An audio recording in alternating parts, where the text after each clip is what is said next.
On va vous proposer de débuter. Donc, bonjour à tout le monde et bienvenue pour ce webinaire. Donc, je suis Charlotte Moénard, donc du cabinet Syndex, et je suis accompagnée de ma collègue Delphine Moutin. Et toutes les deux, on va vous présenter ce webinaire sur le thème de la décarbonation du secteur aéronautique. On est dans la même pièce, voilà, il y a pas de, ce n'est pas caché.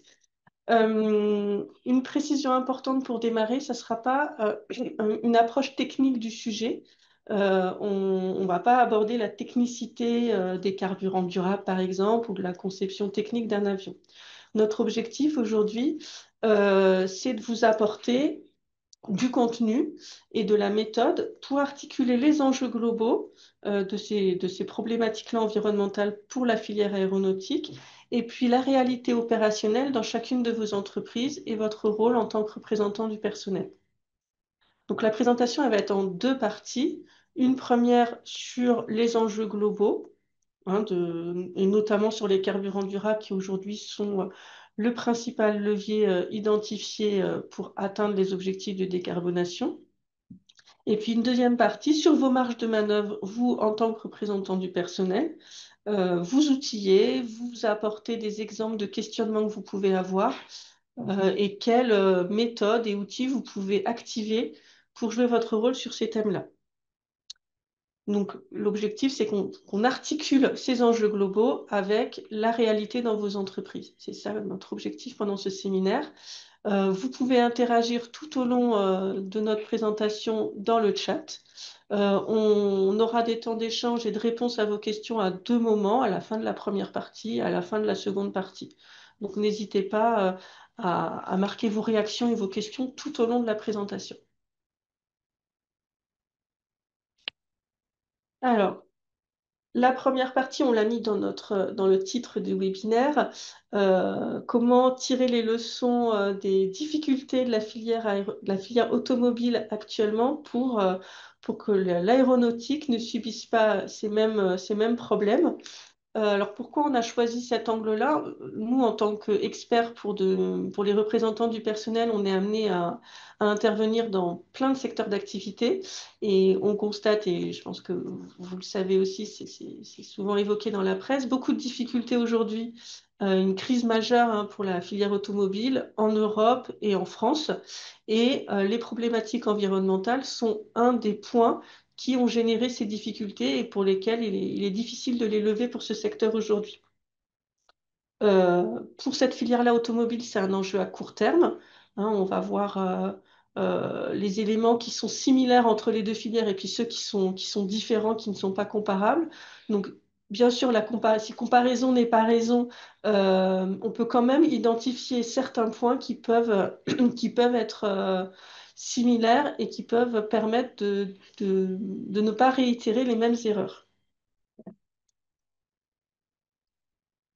Alors, quelques éléments chiffrés pour débuter, pour remettre le contexte de ces enjeux de décarbonation avec quelques données. Le premier, c'est qu'aujourd'hui, le transport aérien représente 2,5% des émissions mondiales de CO2 et que si on ne change rien à ce rythme actuel avec les prévisions de trafic sur les 25 prochaines années, il y aurait 1,8 gigatonnes de CO2 émises en 2050, ce qui est énorme.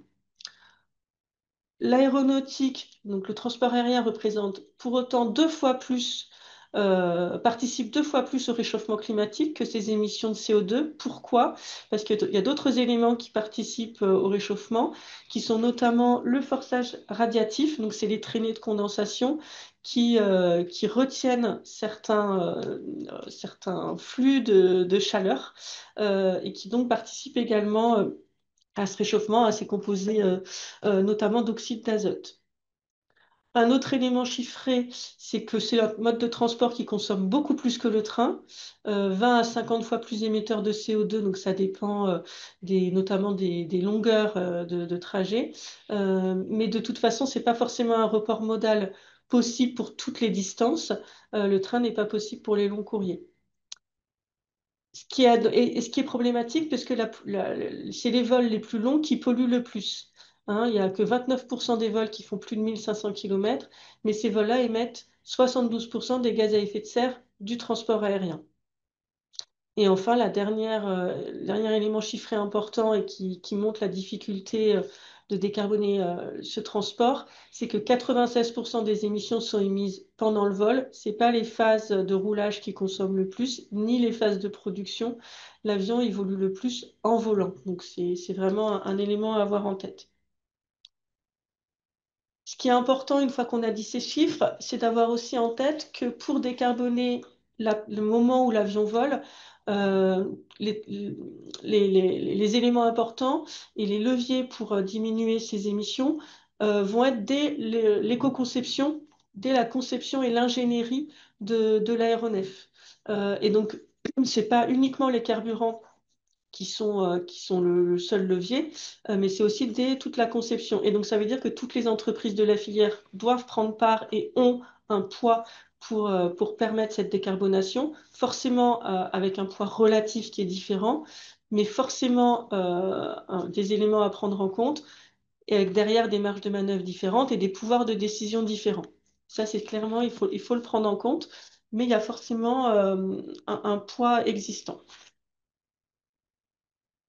Alors, toujours de façon globale, il y a une feuille de route mondiale pour la filière aéronautique d'arriver à zéro émission nette à horizon 2050.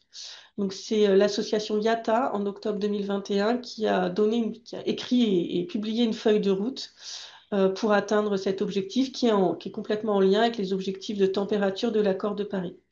Et pour atteindre ces objectifs de zéro émission nette en 2050, il a été identifié deux principaux jalons à atteindre dès 2029.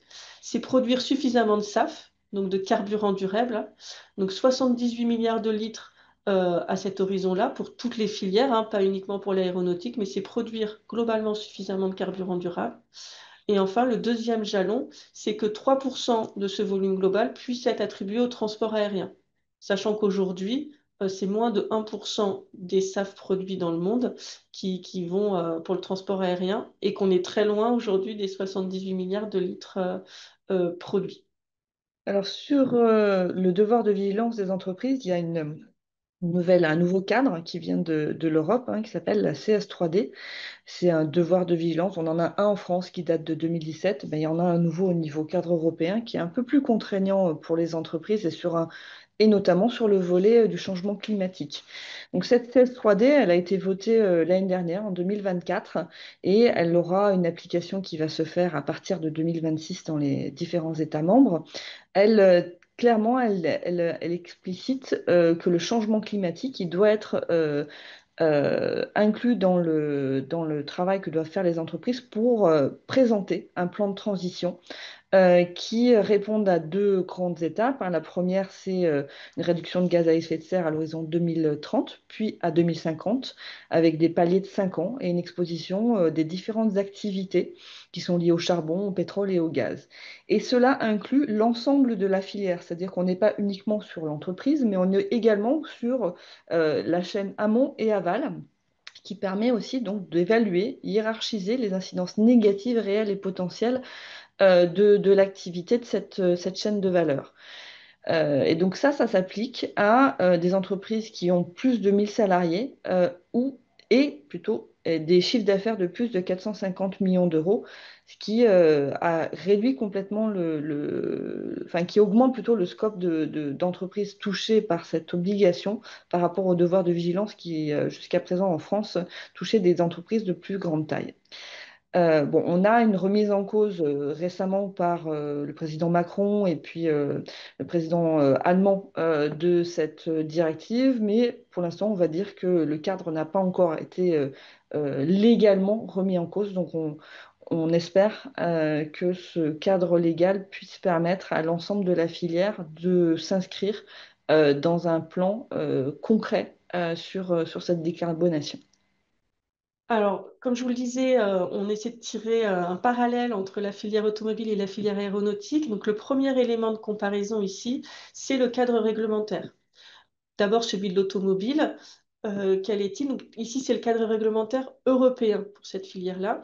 Donc, on a en mars 2023 la Commission européenne qui a fixé un plan Fit for 55 qui, vous l'avez entendu dans la presse, interdit la vente de véhicules thermiques à horizon 2035 et qui fixe des objectifs de baisse d'émissions de CO2 sur différents paliers, moins 15% par rapport, par rapport à 2021 dès cette année et moins 55% en 2030.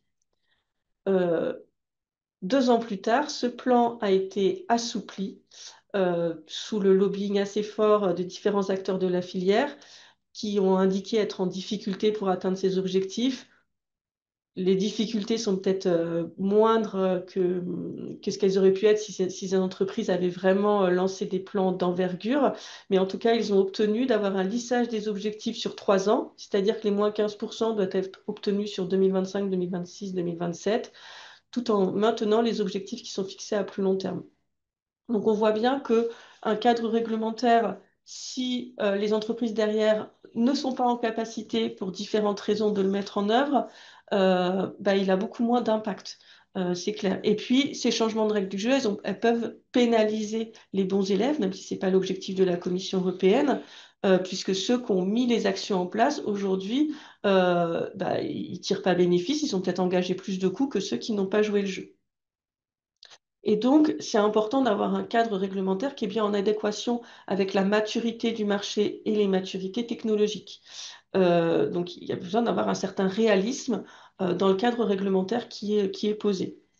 Et le fait qu'on change ce cadre réglementaire, et ben, qu'on puisse changer les règles en cours du jeu, ça occasionne un certain attentisme pour les consommateurs de la filière automobile.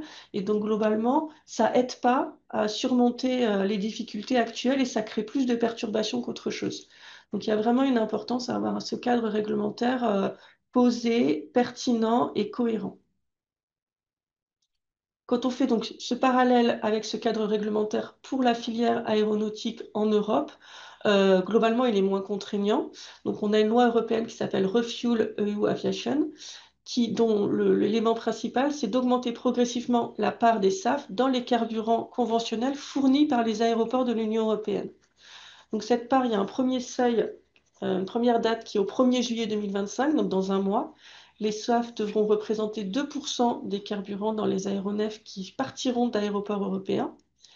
Et cette part doit atteindre 70% en 2050. Donc on voit que la part devrait être très importante. Et il y a un sous-objectif. Dans les SAF, il faudra que les carburants de synthèse représentent 1,2% des carburants et 30% en 2050. Donc on voit bien qu'on a cet enjeu de cadre réglementaire qui est cohérent avec les objectifs de décarbonation, le marché et la filière aéronautique.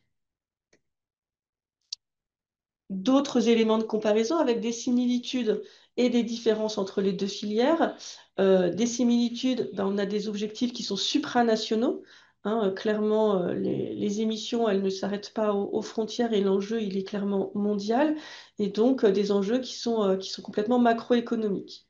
Et de la même façon, dans les deux filières, on a des réalités technologiques opérationnelles pour tous les acteurs. Dans les deux filières, on a également des risques de délocalisation, on y reviendra un petit peu après, et des enjeux de coordination entre les acteurs. Les différences, c'est que l'automobile est concernée vraiment à court terme. On a vu le cadre réglementaire, les jalons sont maintenant et dans des proportions importantes, que dans la filière aéronautique, le cadre est à beaucoup plus long terme. Les objectifs fixés dès 2025 sont beaucoup moins ambitieux et les changements technologiques s'inscrivent dans un terme beaucoup plus long. L'automobile, une autre différence, c'est qu'elle adresse un marché de particuliers, tandis que l'aéronautique, les avions sont vendus à des compagnies aériennes et donc ce n'est pas du tout la même nature de clients et les mêmes visions de marché.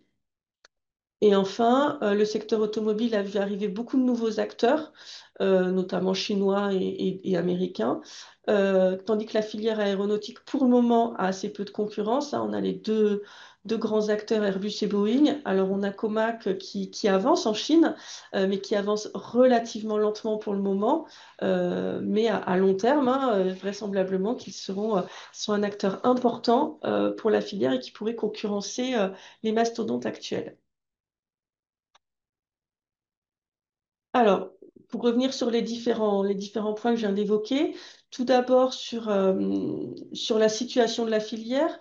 Dans l'automobile, il y a eu des nouveaux entrants, citons Tesla, euh, BYD, LG, etc. Et il y a une coordination relativement limitée entre les acteurs de la filière. Et donc, aujourd'hui, il n'y a pas de choix technologique cohérent et harmonisé pour structurer la filière. Je vais vous donner deux exemples. Vous avez d'un côté Stellantis, qui là a eu une stratégie ces dernières années très court-termiste d'augmenter les marges et n'a travaillé que sur les marges et a assez peu investi pour la décarbonation. Alors, il y a l'éviction de Tavares et un nouveau dirigeant qui vient d'être nommé là, la semaine dernière, qui va peut-être infléchir cette stratégie, mais pour le moment, voilà, c'était cette stratégie-là et qui a beaucoup pressurisé sa chaîne de valeur hein, avec un rapport de force plutôt qu'un partenariat avec ses fournisseurs et ses sous-traitants. Et puis, on a un autre exemple, Toyota, qui a une stratégie complètement différente, qui lui, pour le moment, continue de miser sur l'hybride, qui n'a pas beaucoup investi dans l'électrique, qui pense le faire seulement quand cette technologie sera suffisamment mature et sera acceptée par les clients, et qui, avec ses fournisseurs, a une relation beaucoup plus partenariale et de long terme. Donc on voit bien, là, on a deux acteurs qui ont des stratégies complètement différentes. Pour la filière aéronautique, on a des éléments un peu différents. Déjà, on a une maîtrise sur le territoire européen de l'ensemble de la supply chain, ce qui est quand même un point fort de la filière. Euh, à court terme, les changements technologiques qui sont de moindre ampleur, intégrer des SAF dans des proportions aujourd'hui visées de 2%, c'est totalement possible.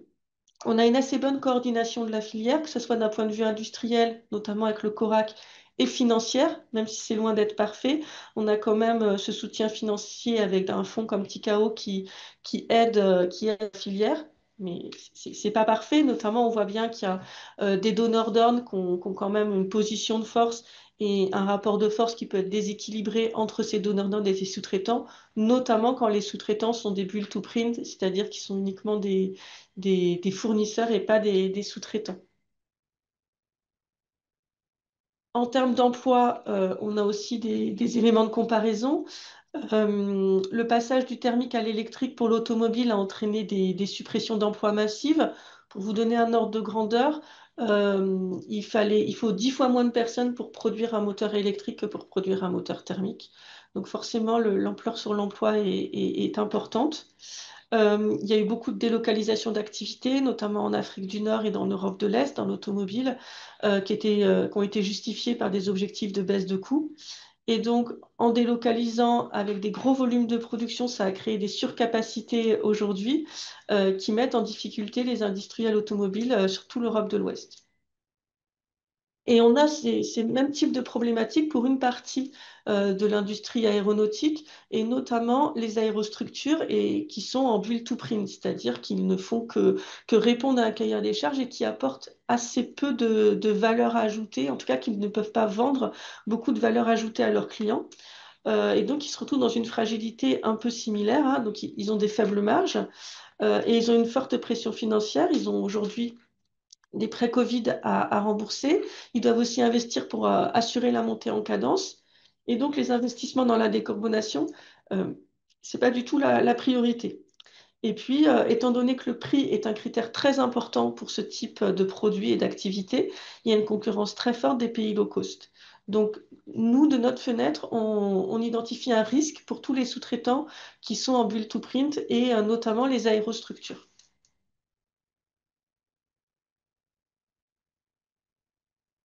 Je te laisse Alors, continuer, David. oui, alors les freins à la décarbonation, ils sont quand même donc multiples, on en a évoqué quelques-uns.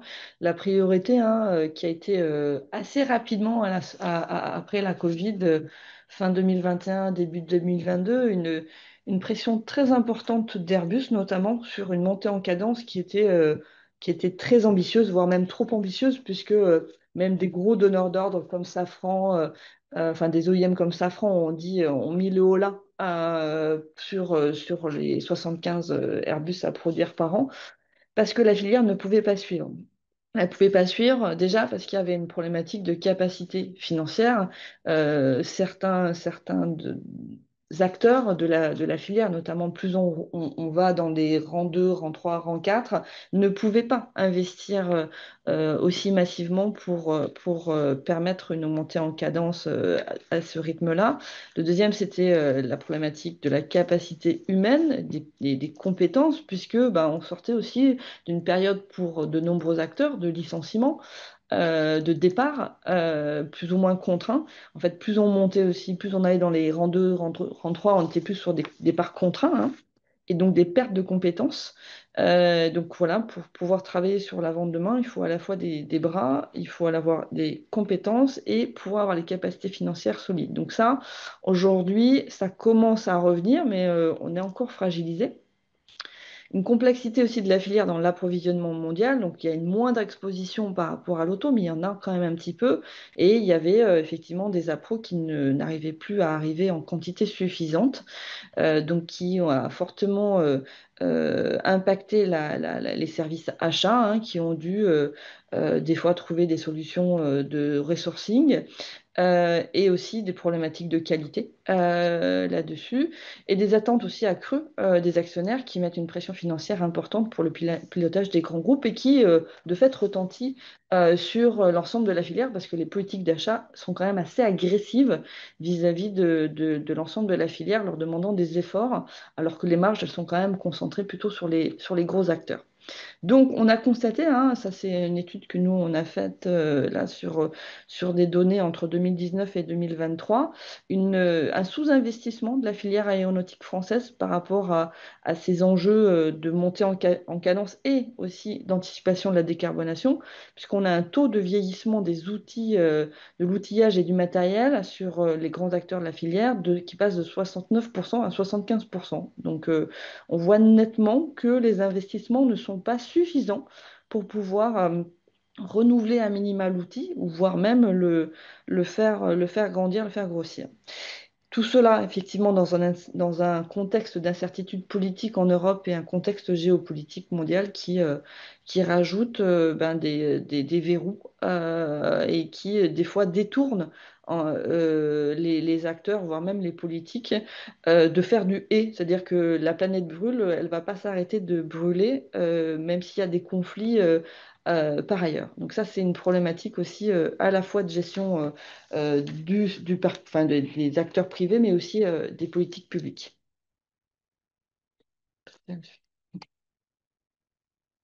Et donc, contrairement à l'automobile, ça c'était une grande différence aussi, c'est que l'activité aéronautique, aujourd'hui, elle est quand même portée par un marché en croissance. Les deux acteurs principaux que sont Airbus et Boeing ont des carnets de commandes qui sont bien pleins. On voit bien là en nombre de livraisons qu'il y a une croissance assez forte sur Airbus. On va dire que Boeing a des problèmes aujourd'hui internes qui ont un peu cassé la dynamique qu'ils connaissaient il y a encore quelques années et commence à revenir, mais c'est plus ténu. Et quand on voit par contre sur le parc des véhicules légers, on va dire au niveau automobile, au niveau européen, là par contre c'est plutôt une stagnation, une légère augmentation, hein. Pour 2028, on prévoit plus 0,7%. 2025, vous voyez, c'est encore un retrait. Voilà, donc on n'est pas du tout dans le même contexte de marché. Et donc la filière aujourd'hui aéronautique, elle quand même possède de nombreux atouts pour structurer cette transition. Faut-il encore avoir la volonté de le faire? Airbus dispose d'une position quand même qui est peu concurrencée. On l'a dit, Boeing est en difficulté. Comac avec son C919 arrive à commencer à monter en production, mais ça n'est pas du tout les cadences que connaissent Airbus et Boeing. Et aujourd'hui, Airbus dispose aussi de moyens financiers. Il y a un taux de marge, hein, les fameux EBIT, c'est une marge d'exploitation, un terme anglo-saxon que le groupe a adopté il y a quelques années, pour passer donc de 7%, un peu plus à 7,7% pratiquement en 2024. Et la trésorerie elle-même a augmenté de plus d'1 milliard entre 2023 et 2024. Les feuilles de route, hein, on l'a vu sur la décarbonation, elles sont quand même fragiles. La première, c'est le recours au SAF. On l'a vu, l'ambition est énorme et pourtant la réalité technologique, elle est plus compliquée à vivre parce que ça paraît compliqué, voire même impossible de produire autant de SAF dans ce délai-là. Et la propulsion aussi à hydrogène pose beaucoup de questions. D'ailleurs, Airbus a annoncé en février 2025 le report de son projet d'avion à hydrogène, s'inédit. Pour l'instant, ce projet-là ne sera probablement pas l'alternative rapide à la en tout cas avec un carburant moins consommateur de GES. Il a paraît aussi urgent de planifier, de coordonner. Donc, il y a effectivement le GIFAS, il y a l'État qui s'implique via le CORAC, mais aujourd'hui, les acteurs font pression sur les politiques publiques pour avoir en fait des subventions, hein. Donc, on partage nos impôts avec des acteurs aujourd'hui qui quand même dégagent beaucoup de bénéfices. Par contre, ils ne partagent pas beaucoup leurs bénéfices ni avec les salariés ni avec les États, puisqu'ils arrivent à défiscaliser quand même beaucoup d'éléments de leur marge. Et donc, l'enjeu de décarbonation, il nécessite dès maintenant d'avoir des choix technologiques, des investissements, un partage des risques et une large coordination de la filière. Et filière, on parle aussi de l'amont, pour ne pas que en fait, les plus petits acteurs soient ceux qui payent la note au niveau social et au niveau économique. Donc, il y a tout ça à revoir.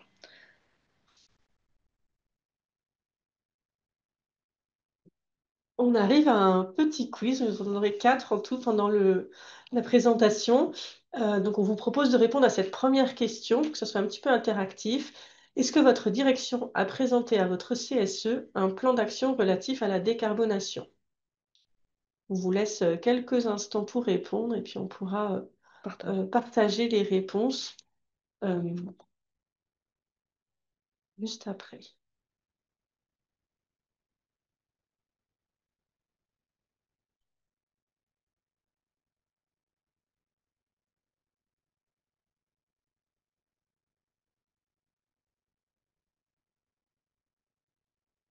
Alors, est-ce qu'on peut avoir le résultat? Parfait. Vous êtes la moitié à avoir répondu et tous vous avez eu la présentation d'un plan, ce qui est quand même une très bonne nouvelle parce qu'on n'en voit pas partout. Euh, Souvent, nous, ce qu'on peut voir, c'est qu'on a des plans qui concernent les... Ah, c'est un faux plan. Effectivement, souvent, on a des plans qui concernent que le scope 1 et le scope 2, c'est-à-dire les émissions directes qui sont sur réduire les consommations d'énergie l'usine ou du bâtiment ou des bureaux. Donc, c'est important, mais c'est pas suffisant, en fait. Effectivement, hein, c'est important d'intégrer le scope 3, même si c'est plus compliqué. Mais voilà, effectivement, si on s'arrête au scope 1 et scope 2, c'est un petit peu court. Dans le scope 3, en fait, ce qui peut être intéressant, on y reviendra un petit peu après dans la deuxième partie, c'est intégrer à minima la politique d'achat, qui déjà est un premier levier pour avancer là-dessus. On finit la première partie, je vois, il y a une main qui se lève, mais je finis la première partie, il reste trois planches, et après on fera un temps d'échange sur ce premier volet. Euh, Ici, on l'a dit assez rapidement, mais le principal levier, et on l'a vu dans la feuille de route de l'association IATA, c'est l'utilisation des SAF pour atteindre les objectifs de décarbonation. Et l'association l'a chiffré, hein, c'est quand on prend le coût, donc c'est une façon de le mesurer, hein, le coût cumulé de la transition pour atteindre ces objectifs, c'est les 4 cinquièmes, hein, 81%, qui reposent sur les SAF. Donc c'est massif, hein, c'est vraiment le principal levier. Vous avez ensuite l'hydrogène avec 4%, mais on vient de le dire, il y a un report du calendrier, notamment d'Airbus, donc ça paraît aujourd'hui très hypothétique. Il y a pas mal de difficultés techniques de toute façon. Il y a le dispositif Corsia qui pèserait un tout petit peu, qui est un mécanisme de compensation des émissions de CO2 entre compagnies aériennes. Et enfin, on a une part qui est sur l'élimination du CO2, 14%, donc la séquestration, la capture, etc., qui pose aussi un certain nombre de difficultés. Donc c'est vraiment le SAF qui est l'élément majeur. Il y a d'autres leviers qui sont identifiés, mais qui paraissent peu réalistes, qu'on peut lire parfois, mais il y a peu de chances que ça puisse être mis en œuvre. Ça serait brider la croissance du trafic aérien en augmentant massivement le prix des billets, avec des taxes environnementales, par exemple, qui seraient très élevées. Mais ça n'aurait de sens qu'au niveau international. Là, on le voit, il y a eu justement des levées de boucliers en France avec les augmentations de taxes qui font parler d'un problème compétitif des compagnies et des vols en France. Donc on voit bien que ça peut marcher qu'au niveau international. Et un autre levier pourrait être d'avoir un compte carbone par personne et d'avoir un nombre de vols limité par personne, mais qui aujourd'hui paraît peu acceptable sociétalement, notamment dans des pays qui sont en cours de développement ou pour lesquels le transport aérien, que ce soit pour des raisons économiques, affinitaires ou de tourisme, sont un levier d'amélioration du niveau de vie, qui sont accédés à des loisirs et à des modes de transport qu'ont pu avoir les pays développés. Donc ça serait sociétalement compliqué, a priori, de leur dire de ne pas le faire. J'ai vu un reportage où il y a de la concurrence avec la production de nourriture, on y vient juste après, mais le levier du sable, justement, il n'est pas sécurisé. Déjà, on a une production qui augmente clairement pas assez vite. Il y a encore eu des communications d'IATA hier qui disaient que les objectifs, même pour 2025, ne seraient pas atteints. Il y avait l'objectif en 2024 de tripler la production pour atteindre presque 2 milliards de litres. Finalement, il n'y a eu que 1,3 milliard de litres produits, donc on voit que le gap est encore important, même les premiers objectifs ne sont pas atteints. On a aussi une flotte qui se renouvelle trop lentement, donc elle vieillit. Ça s'explique aussi par les difficultés de montée en cadence de la filière. Et donc aujourd'hui, les avions qui volent ont un âge moyen de 14 ans. Et de toute façon, les avions qui sont livrés aujourd'hui, qui globalement consomment moins et qui ont des technologies plus performantes, ils vont voler encore pendant 14 ans. Donc en 2040, enfin 14-15 ans, donc en 2040, ça sera encore ces avions-là. Donc ça ne sera pas zéro émission pour ces avions qui sont livrés maintenant. Et puis, les montants à investir tels qu'ils sont chiffrés par IATA, ils paraissent gigantesques et peu réalistes. 128 milliards de dollars par an à investir pendant 30 ans, c'est ce qu'a chiffré IATA. Ce serait ça qui serait nécessaire pour atteindre le zéro émission net, ça paraît énorme. Donc on voit bien que contrairement à l'automobile, qui a quand même le véhicule électrique avec toutes les difficultés de prix, de distance possible à parcourir, de recyclage des batteries et de production des batteries, il y a quand même des difficultés. Mais aujourd'hui, la filière aéro n'a pas de solution technologique immédiate ou à court moyen terme dans les quelques prochaines années pour être au zéro émission. Donc clairement, il y a cette difficulté-là qui est très significative et avec un trafic mondial qui continue d'augmenter. Hein. Entre 2019, donc avant crise, et 2024, on est à plus 7,3%. Les prévisions sont sur une continuité de la croissance de ce trafic. Bon, là, c'est juste pour illustrer que sur les SAF, on voit bien qu'il y a eu pas mal de promesses qui ont été, en tout cas d'objectifs qui ont été posés d'atteindre un volume de production et d'intégrer ces SAF dans les carburants totaux des aéronefs qui n'ont pas du tout été atteints.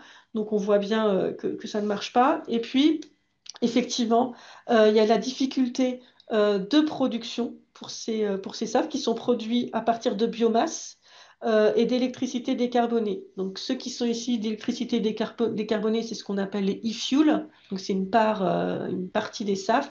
Et puis, ceux qui sont issus de la biomasse, ça peut être des déchets alimentaires, ça peut être des productions agricoles. Il y a différentes sources de matières premières pour produire ces SAF. Donc, déjà, il y a la difficulté d'avoir ces matières premières. L'électricité décarbonée, elle n'est pas toujours décarbonée, l'électricité. En France, on a la production nucléaire qui peut le permettre, mais ce n'est pas le cas dans tous les pays. Il y a encore beaucoup d'électricité produite qui n'est pas décarbonée. La biomasse, ça veut dire qu'on utilise des terres agricoles qui sont utilisées pour l'alimentation, qui vont être utilisées pour ces carburants durables. Donc, on a un conflit d'usage.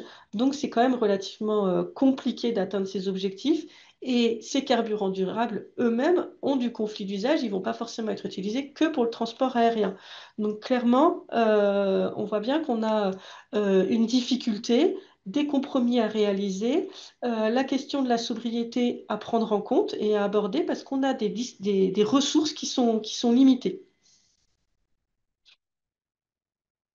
On a fini cette première partie, donc on va pouvoir peut-être ouvrir un peu les micros, qu'on puisse interagir aussi avec vous, et puis échanger sur les différentes réactions et questions que vous avez pu poser. Il y en a une première, bah, sur un plan, effectivement, un cadre, une feuille de route de décarbonation qui paraît assez creuse, hein. Carole, vous avez écrit que ça semblait surtout être de l'air ou du vent et que c'était souvent des faux plans. Donc effectivement, je ne sais pas si d'autres personnes veulent réagir ou un point de vue similaire ou un peu nuancé. Je Il vois y que avait Marine Grain. Marine aussi a levé la main. Je ne sais pas si c'est sur ce même thème. Faudrait mettre votre micro par contre.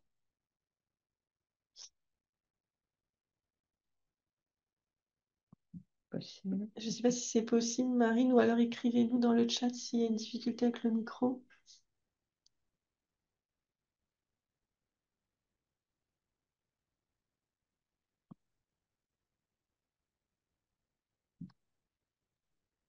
Ouais, on vous entend pas. On vous entend pas Sinon, ça serait pas mal de, oui, de l'écrire dans le dans chat. le chat. C'est possible. Ouais. Bon, il y avait d'autres questions, donc effectivement sur les SAF, sur le fait que ça entre en concurrence avec la production de nourriture, effectivement, et puis il y a la difficulté aussi, je ne l'ai pas cité, mais des aléas agricoles, avec bah, le climat qui évolue et qui peut rendre plus compliqué la production. Et puis, quelle est la matière première? J'en ai cité quelques-unes. Effectivement, il y a l'électricité décarbonée et puis des matières soit alimentaires, soit de déchets organiques. La question, Pouvez-vous définir le alors c'est taux pas la de... question de Marine, c'est une Pardon. question complémentaire Oui, de Manuel. Définir le taux de vieillissement des matériels. oui. Delphine, peut-être je te Oui.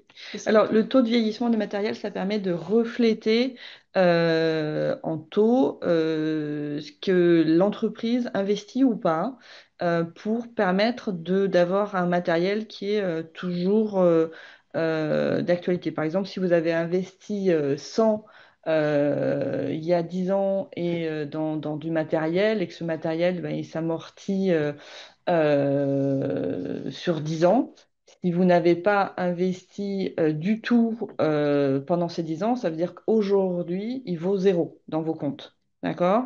Alors que si vous avez investi il y a 5 ans pour le renouveler, ben, ça permet de maintenir un 50%. Enfin, si vous avez investi 50%, ça veut dire que vous allez compenser le vieillissement de l'outil. Donc ça veut dire que si aujourd'hui le vieillissement il est à 70%, ça veut dire que vous avez un outil qui est à proche de sa fin de vie à 30%. C'est une fin de vie théorique, hein, mais comptable, mais ça peut refléter quand même véritablement un outil qui est vieillissant. Plus le taux est haut, plus on va dire l'outil lui-même est vieillissant. Et Mm. donc, si on n'est pas à 50%, ça veut dire qu'on n'est pas en train de maintenir l'outil dans un état correct. Évidemment, on ne peut pas renouveler à chaque fois 100%. C'est pas le but d'avoir des outils tout le temps tout neufs. Ça n'est pas possible et ça n'est pas viable économiquement. Mais le but, c'est de pouvoir maintenir un outil qui soit en capacité à la fois de renouveler parce que des nouveaux outils, ça, potentiellement, ça peut moins polluer si on est dans une démarche de décarbonation. Alors que si on a des outils anciens comme l'histoire des avions, hein, on ne renouvelle pas tous les 4 matins un gros matériel, etc. Mais si on n'en profite pas pour pouvoir effectivement évoluer technologiquement et être moins impactant, ben, ça ne permet pas de pouvoir aussi avoir Mm. de nouvelles capacités de décarbonation. Donc la définition, en fait, c'est une vision comptable, c'est ce qu'on Mm, appelle l'amortissement, le mm, taux d'amortissement mm, de la ligne comptable matériel et outillage. mm. Donc effectivement, il y a des durées d'amortissement qui sont cadrées par la comptabilité, les normes comptables, donc ça, c'est pas forcément la réalité économique, mais la règle comptable étant stable, quand on le compare sur une longue période, la tendance est quand même significative. Et on a pris un panel d'entreprises assez significatif. Donc là, je crois que ça 300, représente mm. 300 entreprises et pas loin de 200 000 salariés. Donc c'est quand même assez significatif. Et donc la tendance, elle montre quand même des investissements matériels qui ont diminué sur la période. Marine, si maintenant le micro marche, on vous écoute.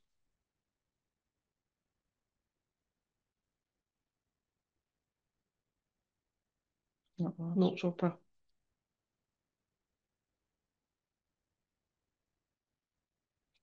Je vois une autre question. Donc, Marine, on ne vous entend pas. Sinon, n'hésitez pas à écrire votre question dans le chat si ce problème de micro persiste. Donc, la question, la surface agricole ou le pourcentage de surface agricole nécessaire pour une trajectoire 100% SAF. Là, non, clairement, je n'ai pas la réponse. Je n'ai pas ce niveau de connaissance suffisamment précise. Après, voilà, je peux trouver l'information. Je pense qu'elle existe. Il y a des organismes qui ont dû avoir l'information. Si vous l'avez, Carole, n'hésitez pas à l'écrire. Je pense que ça peut intéresser tout le monde, mais je pense que la proportion doit être très significative et peu réaliste avec la nécessité Alimentaire. voilà, c'est de nourrir la population mondiale. 2% de la surface boisée tous les ans, c'est significatif, surtout que si on déboise, ça participe au réchauffement climatique aussi, donc ça crée le même problème. Voilà, c'est énorme. On va passer. On vous propose de passer à la deuxième partie. Ouais, 20% de la forêt, c'est énorme. Donc la deuxième partie, ça commence par une planche de synthèse avant que vous ayez de nouveau un petit quiz. Alors, on essaie de faire l'articulation justement entre ces enjeux globaux et le fait que tous les acteurs soient concernés. On vient de le dire, la feuille de route centrée sur le SAF, elle est quand même assez incertaine et donc peu réaliste. Et donc, on sait qu'il faudra d'autres leviers technologiques pour pas arriver au zéro, mais en tout cas diminuer les émissions. Ça peut être le poids de l'avion, des ingénieries autour du changement de propulsion, des systèmes électriques plus performants et plus importants au sein des aéronefs, des nouveaux alliages, donc énormément de métiers et de technicité dans l'avion qui peuvent être impactés. Et selon les choix et les contraintes qui seront opérées d'un point de vue technologique, il peut y aussi y avoir un risque de baisse de volume de travail et donc d'emploi parfois. Donc c'est à prendre en compte et à mesurer. Et puis derrière, au-delà du volume, il peut y aussi avoir des besoins de compétences spécifiques et nouvelles. En tout cas, les choix stratégiques et technologiques de la filière, que ce soit des donneurs d'ordre qui quand même orientent les choix technologiques, mais aussi des acteurs qui parfois peuvent proposer des éléments, ça aura des conséquences spécifiques, des impacts financiers, ça peut faire évoluer les modèles économiques, et des impacts sociaux, je vous le disais, aussi bien quantitatifs que qualitatifs, donc en termes de volume et de compétences. Et donc, les marges de manœuvre, elles ne sont pas les mêmes pour toutes les entreprises. Effectivement, les petits acteurs ont moins de marge de manœuvre. Elles subissent souvent les décisions des donneurs d'ordre, notamment les fournisseurs, un petit peu moins les sous-traitants. Mais effectivement, selon la place qu'on a dans la supply chain, ce n'est pas exactement les mêmes questionnements et les mêmes marges de manœuvre qui existent. Pour autant, en tant que représentant du personnel, vous êtes complètement à votre place et légitime pour interroger la place de votre entreprise dans la filière et au regard de ces enjeux-là, il y a forcément des conséquences qui ne sont pas forcément de la même ampleur pour toutes les entreprises. Donc voilà, le deuxième quiz qu'on va vous lancer. La question, c'était pour faire le lien tout à l'heure avec les enjeux de délocalisation qu'on a pu voir dans l'automobile et qu'on voit aussi un petit peu dans les aérostructures pour la filière aéro. Votre entreprise a-t-elle effectué ou prévoit-elle des restructurations et ou de la délocalisation d'activités? Alors, je ne sais pas si on a suffisamment de réponses. Ça y est, les résultats vont s'afficher.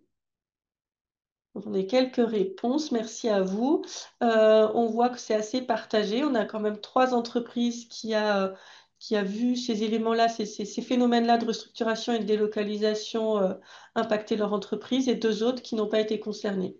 Ça dépend sans doute aussi de la nature des activités et de la place dans la supply chain qui n'ont pas exactement les mêmes problématiques. Merci pour votre participation.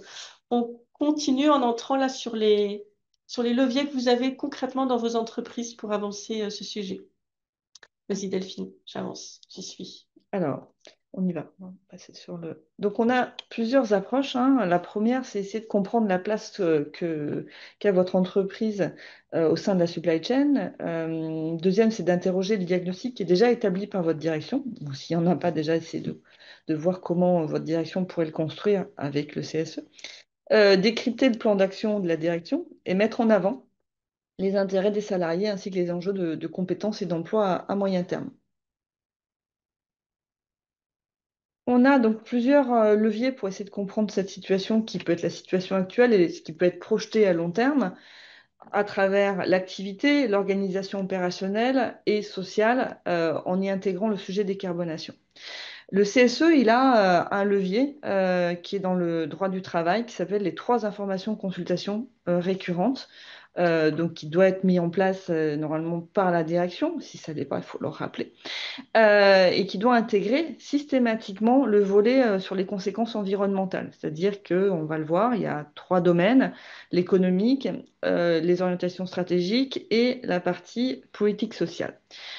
Sur la partie économique, ben, il y a tout ce champ de l'exposition économique organisationnelle actuelle de votre entreprise face au défi de la décarbonation et se poser la question des capacités et de la solidité financière de ton entreprise. Comment répartir aujourd'hui la valeur ajoutée qui est créée par l'entreprise entre les différentes parties prenantes, que ce soit l'entreprise au travers des investissements, la formation pour les salariés et leur rémunération, les actionnaires. Quelle est la politique RSE de l'entreprise? Est-ce qu'elle a déjà un rapport sur le devoir de vigilance? Est-ce qu'elle a déjà effectué un bilan carbone?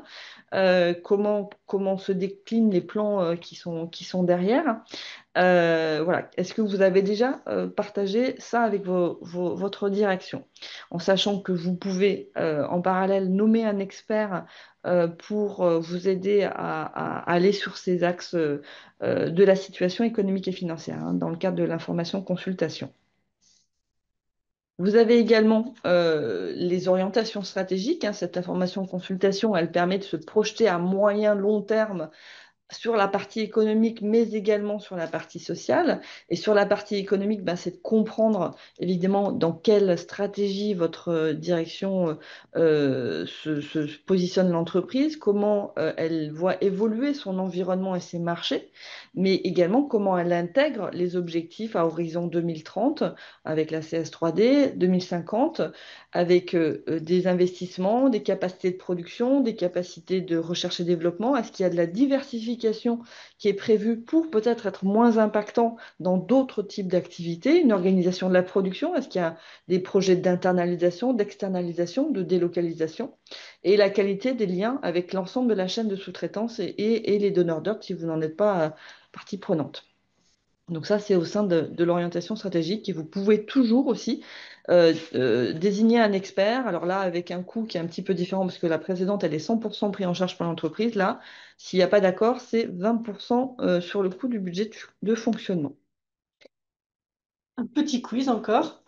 Sur le plan d'investissement, est-ce que votre entreprise a inclus dans ses prévisions à court et moyen terme des orientations stratégiques significatives qui concernent le sujet de la décarbonation?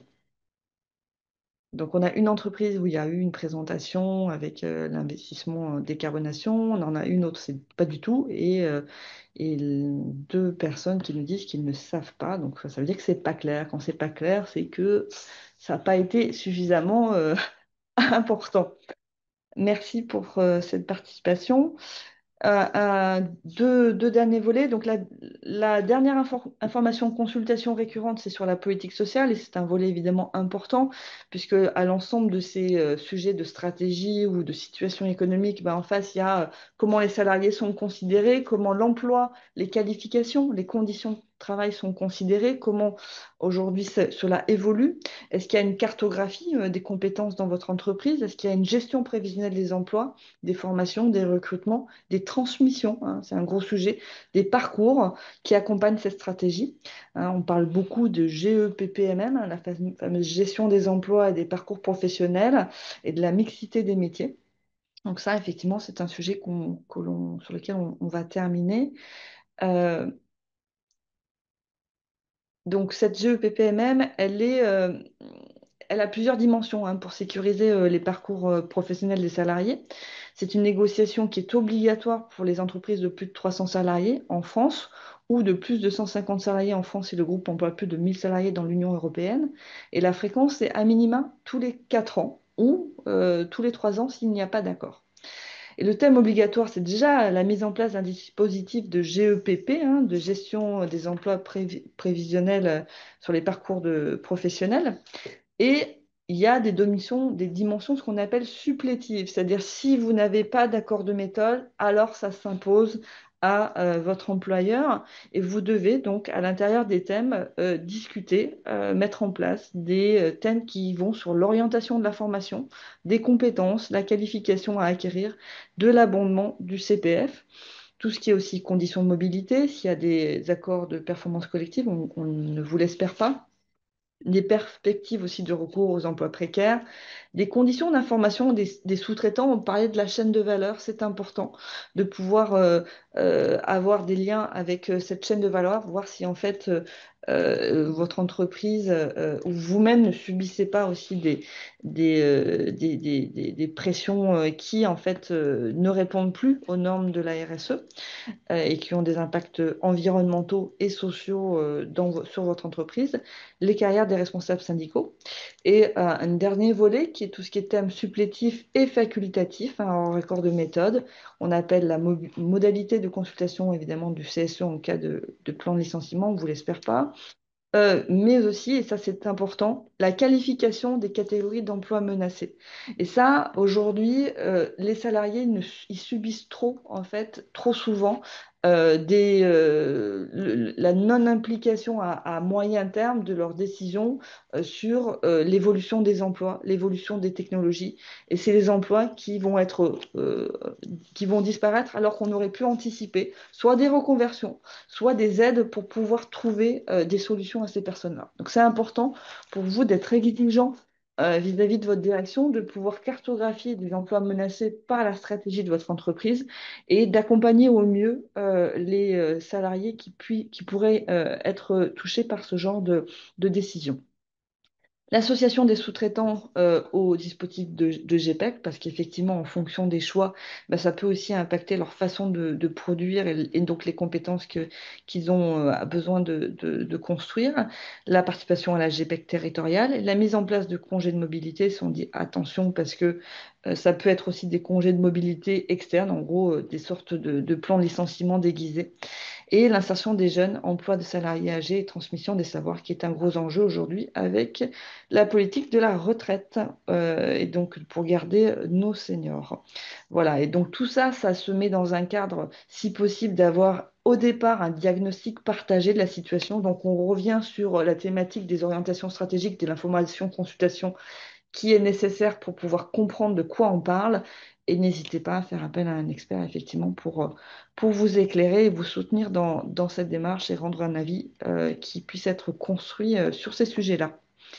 Voilà, je pense qu'on a à peu près Un dernier quiz de terminé fois. un dernier Voilà. quiz. Oui, oui. Avez-vous donc demandé à votre expert de traiter un axe sur l'impact environnemental et ou la politique de décarbonation de votre entreprise dans des informations consultations récurrentes du CSE? Donc voilà.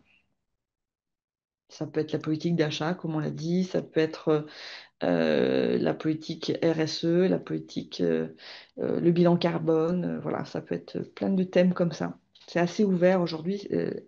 Le thème est tout à fait ouvert sur ce sujet-là dans les expertises. Les dernières petites participations. Voilà, comme ça, Et, on terminera à l'heure. on terminera à l'heure. On a quelques minutes pour répondre aux éventuelles questions. Alors, la participation. Ah oui, donc il y a déjà eu des demandes d'experts. Donc il y a une entreprise, un CSE qui a demandé et trois qui n'ont pas demandé, effectivement. Donc, En tout cas, sachez que vous avez ce droit, que les experts qui accompagnent les représentants du personnel ont développé des compétences et des outils pour traiter ce type de sujet et apporter des éléments. Est-ce que certains d'entre vous ont des questions ou réactions à cette deuxième partie ou à l'ensemble de notre présentation? On a quelques instants encore, si vous le souhaitez. Bon, bah, merci beaucoup. A priori, il n'y a pas d'autres questions. On a dû être très clair. On vous remercie beaucoup pour votre attention. Comme on l'a indiqué, le replay sera disponible la semaine prochaine sur le site internet de Syndex. On va vous envoyer la présentation sous format électronique. Vous l'aurez tous. Et puis, n'hésitez pas à consulter le site internet de Syndex. Il y a d'autres webinaires et actions qui sont prévus dans les prochaines semaines.